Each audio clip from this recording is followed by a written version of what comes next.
Mashq daftarining 86-beti. Ikkinchi topshiriq ko'paytmani javobi bilan tutashtiring. Demak, birinchi ko'paytmani hisoblaymiz. 4 ko'paytirilgan 2,5 dan 4. Buni pastida yozib javobni belgilashga harakat qilamiz. Demak, 4 ni 2,5 dan 4 ga ko'paytirish uchun biz 2 ni suratga chiqaramiz. Ya'ni 4 ko'paytirilgan 5 mahrajda bo'ladi. Suratda esa 2 ko'paytirilgan 5 plus 4. 14. 14 ni yozamiz. Endi bu yerda 4 bilan 5 qisqarmaydi. Demak, 4 ni biz 14 ga ko'paytiramiz. 56 bo'ladi va buni 5 ga demak bo'lishimiz kerak. 56 taqsim 5. Bu nima degani? Bu 55 plus 1 ko'rinishida yozsak bo'ladi va 55 taqsim 5 plus 1 taqsim 5. Ya'ni 55 ni 5 ga bo'lsak 11 bo'ladi. 11,5 dan 1 natija kelib chiqadi. Ushbu natijani belgilaymiz. 11,5 dan 1 ni topamiz. Bizda javob mana bu bo'ladi. Demak, mana shu nuqtalarni tutashtirishimiz kerak bo'ladi. Demak, nuqtalarni tutashtirdik. Endi ikkinchisiga o'tamiz. 2 ko'paytirilgan 5,12 dan 7. Buni ham yechishga harakat qilamiz. 2 ko'paytirilgan 5,12 dan 7. Biz 5 butunni suratga chiqarib yuboramiz. Shunda 2 ko'paytirilgan mahrajda 12 bo'ladi. Suratda esa 5 ko'paytirilgan 12, ya'ni 60, 60 ga 7 ni qo'shamiz, 67 bo'ladi. Teng. 2 bilan 12 qisqaradi. Bularni 2 ga qisqartirib yuborsak, bu yerda 6, bu yerda 1 bo'ladi. Endi ifodamiz 67 taqsim 6 bo'ladi. 67 ni 66 plus 1 ko'rinishida yozamiz va alohida qilib yozsak 66 taqsim 6 plus 1 taqsim 6. 66 ni 6 ga bo'lamiz, 11 bo'ladi va oldiga kasr qismini, ya'ni 6 dan 1 ni qo'shib qo'yamiz, 11,6 dan 1. Endi ifodada 11,6 dan 1 ni topishga harakat qilamiz. Bu mana bu yerda. Va nuqtalarni demak tutashtiramiz.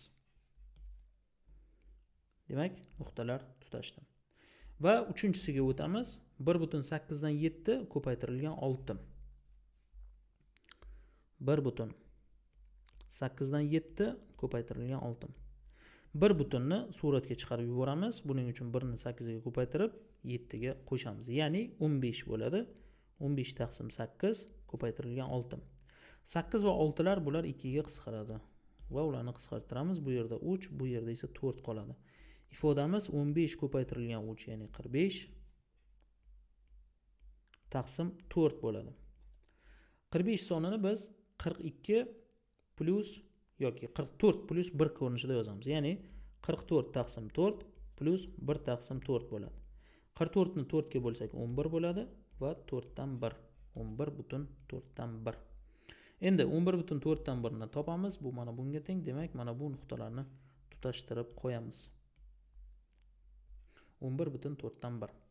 Va oxirgisi bu 2,10 dan 3 ko'paytirilgan 5. Buni ham yechamiz. 2,10 dan 3 ko'paytirilgan 5. Butun qismni, ya'ni 2 ni biz suratga chiqarib yuborishimiz kerak. Mahrajda 10, suratda 2 ko'paytirilgan 10 20, uni 3 ga qo'shsak 23 bo'ladi. Ko'paytiramiz 5. Teng.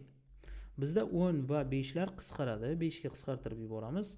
Shunda 1, bu yerda 2 2 qoladi. Natijamiz 23 taqsim 2 bo'ladi. 23 ni biz 22 plus 1 yoki 22 taqsim 2 plus 1 taqsim 2 ko'rinishida yozamiz. 22 ni 2 ga bo'lamiz, 11 bo'ladi. 11,2 dan 1 degan natija kelib chiqadi va biz javoblar orasida 11,2 dan 1 ni topamiz va demak mana bu nuqtalarni tutashtiramiz. Javobimiz to'g'ri bo'ldi. Uchinchisiga o'tamiz. Ko'paytiring. Demak, A variantda 3,5 dan 2 ko'paytirilgan 25. Buni demak pastdan yechishga harakat qilamiz. Biz 3 butun qismdagi 3 ni biz suratga chiqarib yuboramiz. Shunda natijamiz mahrajda 5 bo'ladi. Suratda esa 3 ko'paytirilgan 5, ya'ni 15, uni 2 ga qo'shamiz, 17 bo'ladi. 17 ko'paytirilgan 25 bo'ladi. Bu yerda 5 va 25 lar qisqaradi. Bularni 5 ga qisqartirib yuborsak, bu yerda 1, bu yerda esa 5 bo'ladi. Endi natijamiz 17 taqsim 1, bu 17 ga teng. Uni 5 ga ko'paytirishimiz kerak. 17 ko'paytirilgan 5. 5 ni 7 ga ko'paytiramiz, 35, 3 dilda 5 ga 1. Bu 5 bo'ladi, 3 bilan 8 bo'ladi. Ya'ni 85 natija kelib chiqadi. Biz mana bu yerda 85 deb natijani belgilab olamiz. B variantini ko'ramiz. 16 ko'paytirilgan 4,8 dan 5. Buni yechish uchun biz butun qismni, ya'ni 4 ni suratga chiqarib yuborishimiz kerak.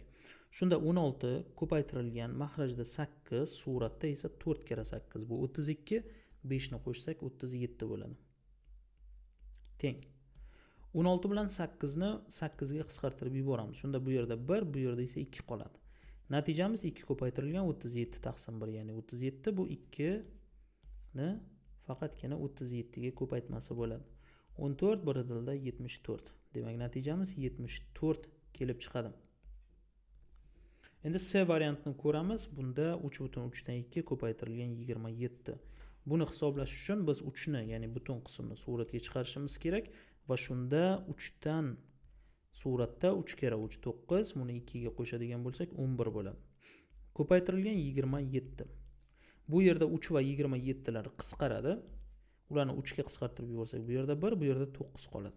Natijamiz 11 taqsim 1 bu 11, uni 9 ga ko'paytirsak 99 ga teng bo'ladi. 99. Ushbu natijani yozamiz va uni belgilab olamiz. Va oxirgisi D variantini ko'ramiz. 22 ko'paytirilgan 2,9 dan 4. Buni hisoblash uchun biz butun qismni, ya'ni 2 ni suratga chiqarib yuborishimiz kerak. Mahrajda 9 qoladi. Suratda esa 2 ko'paytirilgan 9 18, uni 4 ga qo'shadigan bo'lsak 22 bo'ladi. E'tibor beramiz, bu yerda qisqaradigan sonlar yo'q. 22 9 lar qisqarmaydi. Demak, ikkita 22 ning yig'indisi suratda bo'ladi. Taqsim 9 bo'ladi.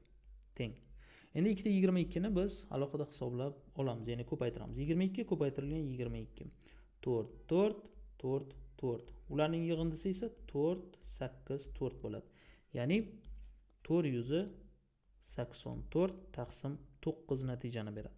Endi 484 ni butun qismni ajratadigan bo'lsak, unda 484 bo'lingan 9 bo'ladi. 48 ichida 9 5 da 45 bo'ladi. Ayiradigan bo'lsak 3 bo'ladi. 34. 34 ichida 9 3 da 27 bo'ladi. Ayirsak 7 bo'ladi. Ya'ni bunda butun qism 53 bo'ladi. Yozamiz 53 butun 9 dan qoldiq, bizda 7 edi. Demak, suratda 7 bo'ladi. Javobimiz 53 butun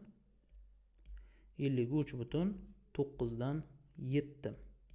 Bu bizning yakuniy javobimiz va uni ham belgilab olamiz.